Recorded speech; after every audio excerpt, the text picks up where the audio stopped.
Euzu billahi mineşşeytanirracim. Bismillahirrahmanirrahim. Elhamdülillah ve salatu ve selamu ala Resulillah. Değerli arkadaşlar, Muhammed Ali Es-Sabuni'nin Et-Tefsirul Vadihul Muyesser adlı eserinden 29. cüzün 38. dersini yapmak üzere birlikteyiz. Geçen dersimizde Muzzemmil suresinin tefsirini işliyorduk. 5. ayetin başına gelmiştik. Ayetlerimizin mealini vermiştik geçen ders. Kaldığımız yerden tefsirimizi okumaya devam ediyoruz. Ne deniyordu? İnna senulqi aleyke kavlen thaqila. Biz senin omuzuna ağır bir söz, ağır bir yani kelam, Allah kelamı yükleyeceğiz. Tabi bu bir davayı yansıtıyor, davayı temsil ediyor. Bu ağır yükü, ağır dini, Kur'an-ı Kerim'in yani Kelamullah'ın içeriğini taşıyabilmen için manen antrenmanlı olman lazım. Bu da gece ibadetinden geçer bunun yolu. İnna senulqi aleyke kavlen thaqila. İnne naşi'atel leyli hiye eşheddu vat'an ve akvamu qila.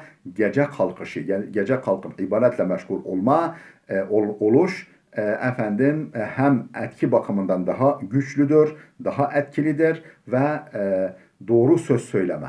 Yani gönül dil birlikteliğini sağlayıp güzel telaffuz neticesini alma, Kur'an'ı doğru okuma, güzel söz söyleme sonucunu daha iyi sağlayıcıdır. Şimdi kaldığımız yerden devam ediyoruz. İnna senulqi aleyke kavlen thaqila. Ey senunzilu aleyke ya Muhammed Kur'anen azimen celilen. Yani ya Muhammed sana büyük ve yüce bir Kur'an indireceğiz. Lehu heybetun ve rav'atun ve celal. O Kur'an'ın heybeti vardır. Böyle manevi bir ağırlığı var. Rav'ati parlaklığı, güzelliği ve yüceliği vardır. Bir azameti, heybeti, parlaklığı ve de yüceliği vardır. لِأَنَّهُ كَلَامُ رَبِّ الْعِزَّةِ وَالْجَلَالِ. Çünkü izzet ve celal sahibi olan Allah'ın kelamıdır. Böyle aziz ve celil olan Allah'tan aziz ve celil, yüce, parlak, muazzam bir kelam gelebilir ancak. وَاِنَّمَا اَمَرْنَاكَ بِصَلَاتِ اللَّيْلِ لِتَسْتَعِدَّ وَتَتَهَيَّأَ لِنُزُولِ هَذَا الْكِتَابِ الْجَلِيلِ وَاِنَّمَا اَمَرْنَكَ بِصَلَاتِ اللَّيْلِ. Sana gece kalkıp ibadet etmeyi, namaz kılmayı niye emrettik? Niçin? لِتَسْتَعِدَّ hazırlanman için ve teteheyya müheyya olman için, elverişli hale gelmen için linuzuli hadal kitabil celil, bu yüce kitabın nuzulüne muheyya, hazırlıklı ve müsta'id olabilmen için gece kalkıp ibadetle meşgul olmayı sana emrettik. Ve ma fihi min tekalifin şakkatin alen nefs.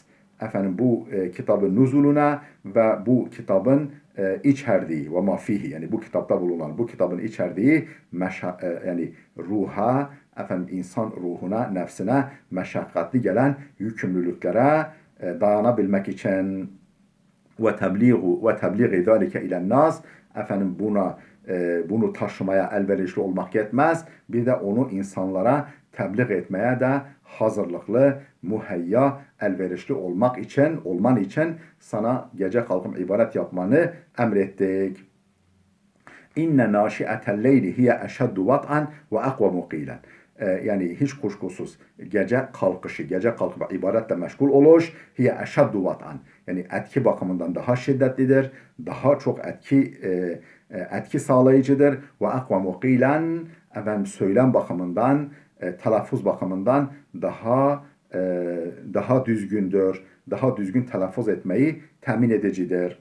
Ey innel ibadetelleti tunşi'uha ve tuhdisuha fil leyl, yani inşa edeceğin, yerine getireceğin ve ihdas edeceğin, yani yapacağın, gerçekleştireceğin ibadet fil leyli, geceleyin neyle? Bis salati ve nasu niyamun, insanlar uykudayken namazla inşa edeceğin ve gerçekleştireceğin, meydana getireceğin ibadet eşeddu kulfeten ve meşakkaten alen nefs.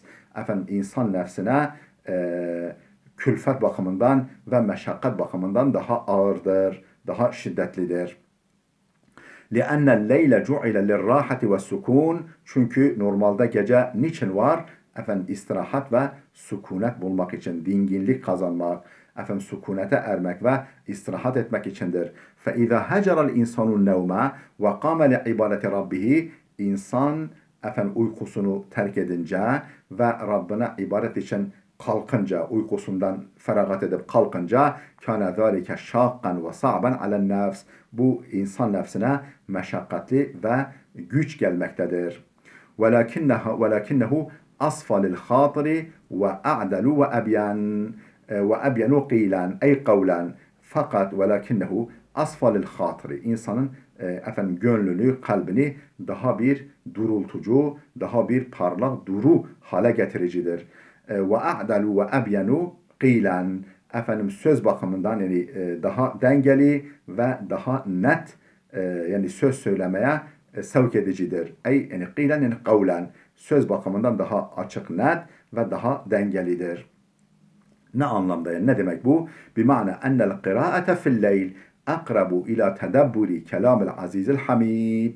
Şu anlamda ki efendim geceleyin Kur'an okumak akrabu ila tedabburi kelamil azizil hamid, o izzeti sonsuz, gücü kuvveti sonsuz, efendim işinde galip ve her türlü övgüye layık olan Allah Celle Celaluhu'nun kelamını tedebbür etmeye, tefekkür etmeye, efendim üzerinde düşünmeye daha yatkındır, daha yakındır, daha elverişlidir. Haythu tehde'ul asvat, şu açıdan ki bütün sesler dinmekte, adeta çıkmamakta, bütün efendim kuşlar, böcekler, hayvanlar, insanlar kendi yuvalarına, hanelerine çekilmekte, sesler dinmekte ve tenqati'ul harekat, hareketler kesilmekte, fetekunu nefsu asfa vel kalbu ev'a. Efendim ruh, gönül daha bir durulmakta, daha bir safileşmekte, berraklaşmakta, kalp daha kavrayışlı ve anlayışlı hale gelmektedir. Ve yahsulu teammulu ve tedabburu li maani kelamillah. Allah kelamının manalarını teammül, tedabbür ve tefekkür husule gelmektedir. Yani insanoğlu efendim Allah kelamını daha güzel bir biçimde teammül edebilmekte, tedabbür edebilmekte, tefekkür edebilmekte, üzerinde güzel bir şekilde düşünebilmektedir. İnne leke fin nehari sebhan tavila. Yani gece gündüzleyin senin ardı arkası gelmez meşakkatin vardır. Efendim dolaşman vardır. Geçim kaygısı için koşturman söz konusudur. Ey inne leke fi vaktin nehar ma yekfike littasarrufi fi eşgalike feteferrag billeyli li'ibadeti rabbike. Yani gündüzleyin efendim Rabbine uzun uzun ibadet etmeye vakit bulamayabilirsin. Ey inne leke fi vaktin nehar, yani senin için gündüz vaktinde vardır. Ma yekfike, başından aşkın, fazlasıyla sana yetecek. Littasarrufi fi eşgalike. Efendim meşgalelerinde, geçim yolunda gidip gelmek için yeterince meşgalen vardır. Başından aşkın işlerin vardır. Şu halde feteferrag billeyli li ibadeti rabbike. Şu halde geceleyin, büyük ölçüde geceleyin kendini Rabbinin ibadetine ver. Rabbine ibadete geceleyin kendini ver. Kâle İbn-i Kesir'in, İbn-i Kesir büyük müfessir İbn Kesir şöyle diyor: "Vel maksudu minel ayat." Bu ayetlerden amaç enne kıyamel leyli asfalil hatiri. Yani gece kalkıp ibadet etmek efendim gönlü, kalbi, ruhu daha bir durultucudur. Daha bir duru, berrak, efendim safi hale getiricidir. Ve ecma'u ala tilave, tilavete daha bir odaklayıcıdır. Efendim Kur'an tilavetine daha bir insanı odaklaştırıyor, odaklandırıyor, konsantre ediyor. Ey fi eda'il kıraati ve tefahhumiha, yani kıraati gerçekleştirmek ve kıraati anlamaya odaklanmayı daha iyi sağlayıcıdır. Min kıyamin nehari. Yani gündüz kalkıp ibadetle meşgul olmaktan daha çok gece ibadeti böyle bir sonucu gerçekleştiricidir. لأن النهار وقت انتشار الناس. Çünkü gündüzleyin, gündüz vakti insanların yeryüzüne dağılma vaktidir. Bir geçim meydanıdır, bir maişet meydanıdır gündüz. İnsanlar koşuşturma içerisindedirler. Ve lagatul asvat, sesler, gürültüler birbirine karışmaktadırlar. Sokaklar hareketli, çarşı pazar hareketli. İnsanların zihnini dağıtan çok hususlar var. Dolayısıyla insan kendini tam olarak okuma üzerine tefekkür etmeye veremiyor. Bu gece bunu daha iyi sağlıyor. Vaktu intişarın nas ve lagatul asvat ve avqatul maaş yani geçim vakitleridir gündüzün. Ve leke fin nehari feragan tavilen.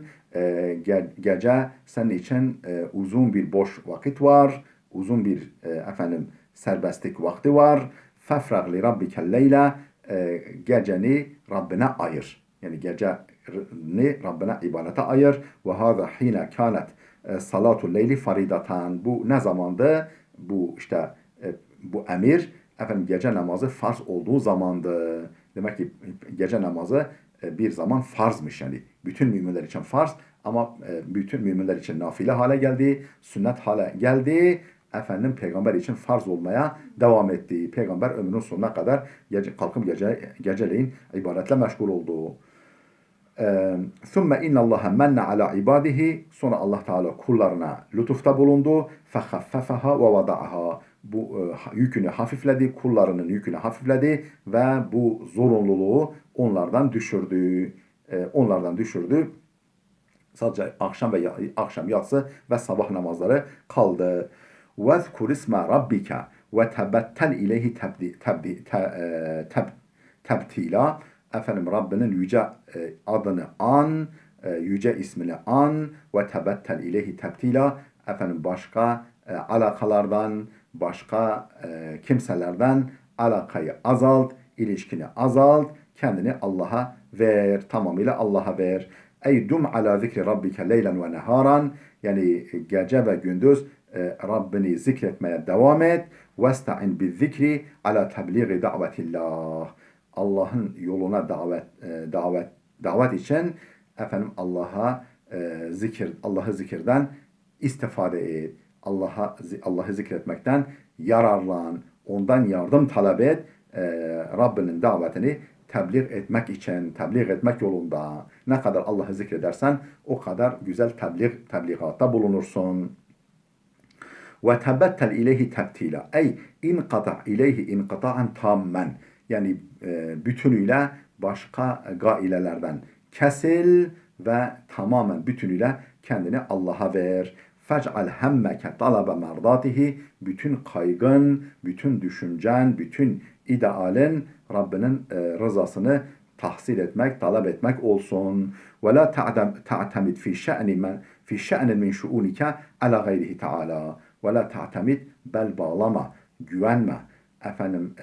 İtimat etme işlerinden herhangi birinde itimat etme, bel bağlama ala gayrihi taala. Allah'tan başka herhangi birine bel bağlama, sadece ona güven, ona dayan, ona bel bağla. فَاِذَا انْقَطَعَ قَلْبُكَ عَنِ الْخَالِقِ. İşte gönlün mahlukattan kesilince, yani gönül bağını mahlukattan kesince sen وَاتَّصَلَ قَلْبُكَ بِاللّٰهِ. Kalbin Allah'la iletişime, bağlantıya geçince kefallahu şerra ibadih. Allah kullarının senin hakkında düşündükleri şerre karşı sana kafi gelir. Onların şerrinin, kötülüğünün sana dokunmasına müsaade etmez. Rabbul meşriki vel mağrib la ilahe illahu. Yani o kimdir? Allah Teala, yani ona bütünüyle başka varlıklardan kesilip kendini adaman gereken Allah kimdir? Rabbul meşriki vel mağrib. Doğunun da batının da Rabbidir. La ilahe illahu. Ondan başka ilah, ma'bud yoktur. Fettehizhu vekila. Onu vekil eden. Ona tevekkül et. Vasbir ala ma yakuluna, müşriklerin senin hakkında yani dediklerine sabret. Vehcurhum hecren cemila, ve onları güzellikle kendi hallerine bırak, güzellikle terk et. Ey thik bi rabbike vahdehu. Yani sadece Rabbine güven. Fehuvel haliku vel maliku li meşariqil ardı ve mağaribiha. Yeryüzünün doğularına da ve batılarına da, yani doğu cihetlerine ve batı cihetlerine de malik, hepsinin yaratıcısı odur. Ve huvel mutasarrifu fil kevn. Bütün varlıklar aleminde tasarruf eden, onları yöneten, çekip çeviren odur. Yu'izzu ve yuzil ve yugni ve yufkir ve yerfa'u ve yahfid. Efendim, aziz eder, zelil eder, zengin eder, fakir eder, yükseltir, alçaltır. Fec'al i'timadeke alallahi vahdehu. İtimadını sadece Allah'a yönelt. Yani itimadın sadece Allah'a olsun. Vasbir ala ezel müşrikine ve sefehihim. Müşriklerin eziyetlerine ve beyinsizliklerine, cahilliklerine sabret. Vehcurhum ve la teta'arrat lehum. Onları kendi haline bırak. Onlarla meşgul olma.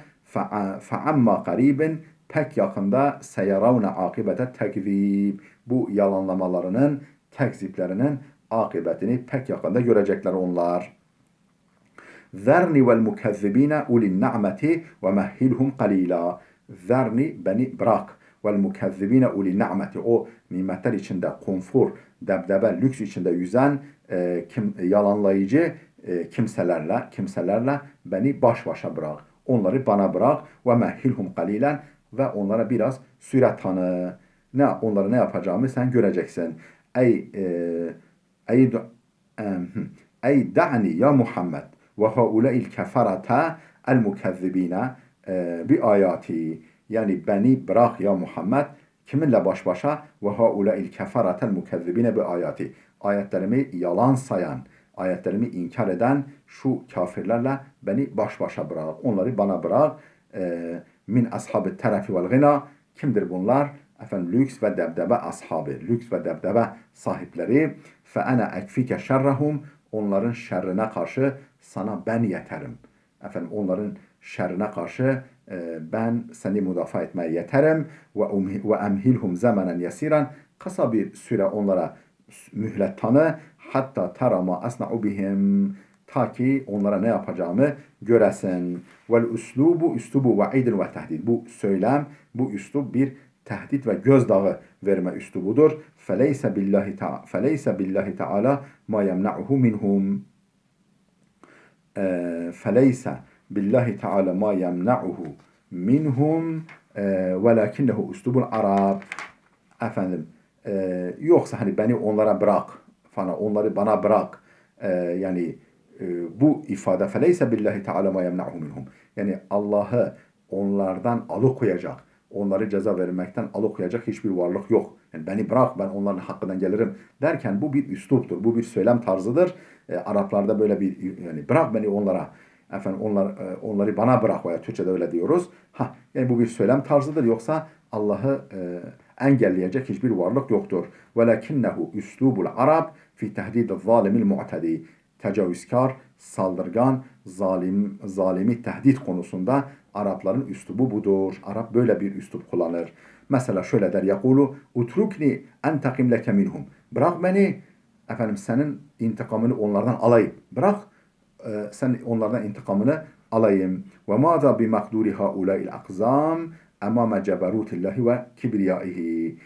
Bu değersiz akzam, yani kazım, bu akzam, değersiz kimselerin ne gücü olabilir ki? Ve maza bi makduri haula'il akzam. Bu değersiz, zelil, aciz kimselerin ne gücü olabilir ki? Emame ceberutillahi ve kibriyaihi.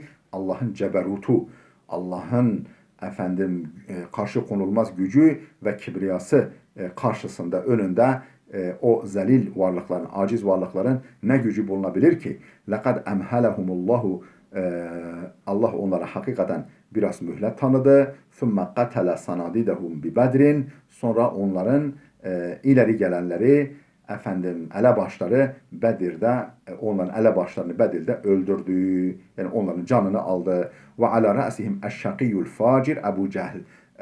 Bunların başında o bedbaht, o facir, o kötü kalpli Ebu Cehil gelir. Ve hâze huvel azabul acil. Bu dünyadaki azaplarıydı. Ve emmel azabul lezi yantaziruhum. Onları bekleyen azaplarına gelince fe innehu edha ve emar, bu daha bir dehşetli ve daha bir acıdır. Ve ileyhil işaretu bi kavlihi subhanehu, işte Allah Teala bu hususa şu ayet-i kerimeyle işaret etmektedir. Yani bu dünyadaki azapları ahiretteki azaplarının çok daha şiddetli, dehşetli olduğuna şu ifadeyle işaret etmektedir. Değerli dostlar, burada dursun. Videomuz oldukça uzadı. Gelecek dersimize kadar Allah'a emanet olun.